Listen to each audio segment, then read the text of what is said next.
My wife wants to have a baby with a man I can't stand, and I'm realizing he's starting to worm his way into our lives for good. My wife Lori, 34F, and I, 35M, have been together for 16 years and married for 13, and our relationship has been open since the day we met in college. About 8 years ago we met another couple named Kyle, 34M, and Andy, 33F, who were also open and poly, and we hit it off right away. In 2012 Andy got pregnant, and after a bit of math, we realized that I was probably the father. After discussing our future, we had a commitment ceremony in July 2012 and have all been a family ever since. When that occurred, Andy already had one baby with Kyle, and Lori had two by me. On the periphery of all this was Joseph, 34M. Joseph and Kyle have been friends since college, and Joseph, Kyle and Andy have had an intermittent intimate relationship since then. There was never anything serious there, but he was a regular third man in their threesomes. After the commitment ceremony, Joseph occasionally joined all of us for bedroom fun, but it was again an intermittent thing, and nothing serious. So it wasn't a huge surprise when Andy's baby turned out to be Joseph's and not mine. It was still a surprise, but it wasn't a problem.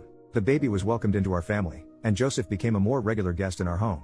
About a year after the baby was born, a few things happened that seriously changed things. First, both Andy and Lori got pregnant again.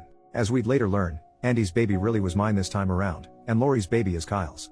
Shortly after that, Joseph was involved in a very serious motorcycle accident. He was hospitalized for nearly 2 months, lost his job, lost his apartment, and needed a lot of help. We ended up moving him in as a temporary thing to help him out. That was a year and a half ago. He's still here. Kyle is happy to have his old friend around all the time. The women both like him a lot, the love making is great between all of them, etc. 3 days ago, Lori was hinting around that she needed to talk about something serious but didn't know how to broach it.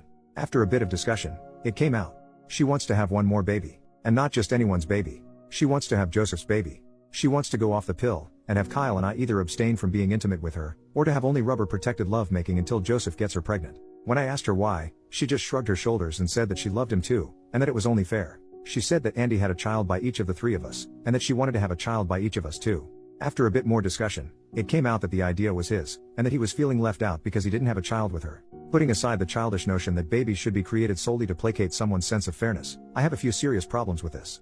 First, we already have 6 kids in the house, which is already a bit much at times. I thought we were all done having kids, and I'm not sure I really want any more. Second, there is no commitment to Joseph. Where the rest of us have gone through a commitment ceremony to join ourselves to each other, he hasn't. But the biggest is also the simplest. I don't really like the guy. Never have. He's got this odd vibe and has always struck me as a bit untrustworthy. He honestly reminds me of a shady used car salesman. He also drinks too much, is a bit of a bigot, and has a personality that I find grating. I didn't object to him hanging around now and then because he was Kyle's friend, and I didn't have a problem with the lovemaking because it was just lovemaking and I understood the history of their relationship, but now I'm wishing that I had. To be honest, I've long hoped that he'd meet someone who wasn't into polyamory, just to get him out of our intimate lives and relationship. When he moved in after the accident, I kept my mouth shut because they were just trying to be helpful, and the discussions about his long-term plans have always alluded to the idea that he'd be moving out again someday. When he'd really annoy me, I'd tell myself that it was just temporary. Now I'm facing the possibility that this guy is going to be around forever. Kyle and Andy love the idea and think that Lori having Joseph's baby is romantic. Lori is looking to cement some kind of bond to him. I, on the other hand, seem to get angrier and angrier every time I see him. Almost violently angry. I want to chase this guy out of our home and never let him in again. I want to punch him square in his smug face. I temporarily tolerated someone that I disliked because I wanted to be generous and helpful, and because he's the father of one of Andy's children. Now because I didn't want to be a jerk and consign a disabled man to homelessness, he's worked his way into our relationship and seems quite content to stay there forever. If this pregnancy happens, I know he'll never move out. How do I even begin to approach this? I don't really care if Joseph gets hurt in this, but every other solution seems to lead to the other people in my family being miserable, them being angry with me, or me living in silent misery. I can't see any way to resolve this that doesn't involve hurting those I love, or hurting myself. Does anyone have any insights or suggestions? I don't want to lose this wonderful family that we've built, but every route I see seems to do it harm. What do you do when every other member of your family wants to include a new person into the family, and you don't? Edit. Thank you everyone for your responses. Your comments have been helpful. Time for me to head home for the day, so I won't be responding any longer. I'll have to think through some of these suggestions and figure out how to proceed, but I will absolutely speak up and let everyone know my feelings. It may be too late, and the damage may be unavoidable, but it has to happen. Edit number 2. After I got home, I told Lori that we needed to talk and that we needed to seriously discuss some things before there was any more talk about babies. I told Andy and Kyle that we needed to have a meeting in the morning to discuss Joseph, but didn't want to go into it tonight because he and all the kids were home. They figured out really quickly that I'm not happy with things, and we'll hash it out tomorrow after Joseph heads off to his morning rehab visit and the older kids head off to school. First update, the next day. Wow, where to begin? We had the discussion this morning, and it went about as poorly as expected. I began by clearing the air about my feelings for Joseph. I reminded everyone that he and I have never got along, and that I've always viewed his presence in our home as a temporary thing. I told them all that I still view it as a temporary thing, and that I can't support any moves to make his presence in our home more permanent. That's when Kyle and Andy dropped a bombshell. Following Lori's announcement a few days ago, they'd been talking about asking Joseph to join our family formally through a commitment ceremony, to make him a permanent part of our household. They were apparently going to bring it up with me today.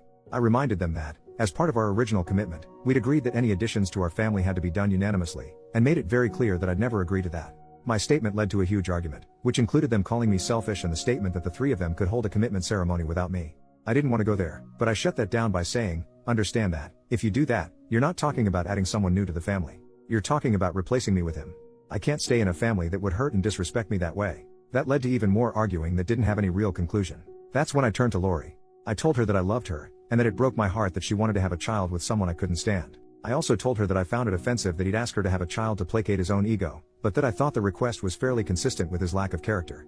I reminded her that a child is not an object to be traded for affection or love, and that they should only be created as an expression of that love. I told her, without any hesitation, that having a child with Joseph would irrevocably change our relationship and drive a wedge between us. She would be choosing his happiness over mine, and that's how relationships end. She was crying the whole time, and when I was done she called me selfish and mean. She told me that she loved us both, and that she wouldn't choose between us. She flat out said that she wanted to have one more baby, that she'd already talked to Joseph about it, and that she wasn't going to go back on her word. She then offered to get rid of the exclusive part, saying that she was willing to go off the pill and be intimate with both of us, letting fate decide the baby's paternity. I told her this was unacceptable, reminded her that I'm her husband and family, and he's not, and said that in not making a decision she was actually making a choice. I told her that I'd be more than willing to have another child with her, but that having a child with Joseph would be the end of us. And then I went to work. The discussion didn't really change anything or lead to any firm decisions, but the information is now out there and everyone knows where everyone else stands. We'll see where everything goes from here. Final update, one more day later. Well, in the day since my last update, a lot has happened. Some genuinely surprised me, and it looks like my family will be changing a bit, but things appear to be settling down. I should mention that this will be my last update. I mentioned to Lori that I'd been discussing our situation on the Reddit Poly group, and she wanted to read it. After bawling her eyes out as she read through it, she apologized to me for everything, and we spent the night together. No lovemaking, just holding each other all night. This morning she asked me to not discuss this anymore until we get everything worked out, but said I could post one final update. So where to begin? First, Joseph is moving out. Yep, it actually happened. And the shocking thing? It was his idea. He finally demonstrated some of that nice guy personality to me that I've never been able to connect with. I knew that Joseph would be home when I returned from work yesterday, and I was honestly expecting the worst. I was sure that someone would have clued him in on our conversation and expected him to react with his usual jerk persona. It didn't happen. Instead, a few minutes after I came home, Joseph walked into my room and asked me to join him in the backyard for a conversation. I was expecting a fist fight, but got an apology instead. He admitted that we've never got along, and admitted that he's never liked me either, but said that he didn't feel right about coming between me and Lori. He went on to talk about how happy his son is in our family, and how he didn't want to destroy that family. At the same time, he talked about how much he loved living with his son, and how he really didn't want to go back to only seeing him once a week. I'd never thought about that. In the end, he proposed a solution that I accepted. There's a nice apartment complex about 2 blocks from our house, and he wants to get an apartment there when he lands a job. He's pretty good at what he does and already has some job leads, so he anticipates that will happen pretty soon. He can visit our house whenever he wants during the week. I'm at work anyway, and can spend up to 2 nights a week at my house to be closer to his kid. If he does it right, that means he could still potentially see his son 7 days a week, while I only have to deal with him for 2. It's a great solution that gives us both what we want. He's also already told Lori that he doesn't want to have a baby with her, so that's now off the table. He actually admitted that he wanted to have a baby with Lori, but said that he didn't want to stick her into the middle of a conflict over it. And then we had a beer together. I didn't even complain when he handed me one of his piss water Coors Lights. Totally not kidding, this guy really does fit certain stereotypes. My low opinion of the guy went up a notch. As for Lori, she was a tearful mess for most of the day apparently, and Joseph taking the baby off the table was fairly devastating for her. After I got home and we talked a bit, she unloaded her soul and let me know just how much she wants another baby, and how much it hurt her that neither Kyle or myself want one with her. And then she felt even more hurt when neither of us even clued in on her level of hurt over it. After several hours of talking, we came to an agreement. We're going to have one more baby, but we'll wait another year for it. And, interestingly, she wants it to be mine, not Kyle's or Joseph's. Kyle apparently doesn't have a problem with that at all. So, what about her relationship with Joseph? Well, here's where polyamory and open relationships can get complicated. The commitment ceremony is off the table, but she still wants to date him and have some sort of a relationship with him. No babies, no pregnancy, just love and lovemaking now and then. She won't ever sleep with him when he's staying over at our house, but she'll still be going out on dates with him, visiting him at his place from time to time, and will be staying overnight on occasion, like, maybe once a month. While I have to admit that I'm still not totally thrilled with that, it's really just going back to the relationship they had before he moved in with us. I'll tolerate it for her happiness. Andy, on the other hand, is a problem. She is still furious with me over all of this and isn't showing any signs of backing down. In a way, it's understandable. She's had an intimate and emotional relationship with Joseph since she was 21 years old, and is the mother of his child, so she was really looking forward to him becoming part of our family and was deeply hurt by my rejection. Kyle told me last night that she had even talked about leaving the family over it and moving in with Joseph, but that it was just angry talk. Right now, I can only get cold stares and slam doors from her. I really don't know how this is going to resolve itself, but for the sake of our daughter, I'll never stop trying. I stuck her in the middle of a fight between the fathers of two of her children, two men she loves, and she's furious at me for even forcing the choice. It may take some time for both of us to work through it. Kyle is a bit of a different story. He admitted that he knew Joseph and I didn't get along, and apologized to me for not talking to me sooner to make sure I was okay with everything. He apparently blames himself for the arguing, thinking that it was his job to run interference since Joseph was originally his friend, and I'm a life partner in his family. I told him not to worry about it because it was my fault that I didn't bring it up myself. Then we had a beer, Sierra Nevada West Coast Porter this time. Kyle has much better taste. So, with that, I'm going to wrap this up. I'd like to thank you all for your insights, commentary, and for putting up with my venting. Hosting this here gave me a place to mentally work through some of these issues before I broached them with my family, and probably saved me from making some very ugly comments and choices. I genuinely appreciated reading your responses, and I know that Lori found many of your comments eye-opening and insightful as well. She loves the thought that we're a tribe.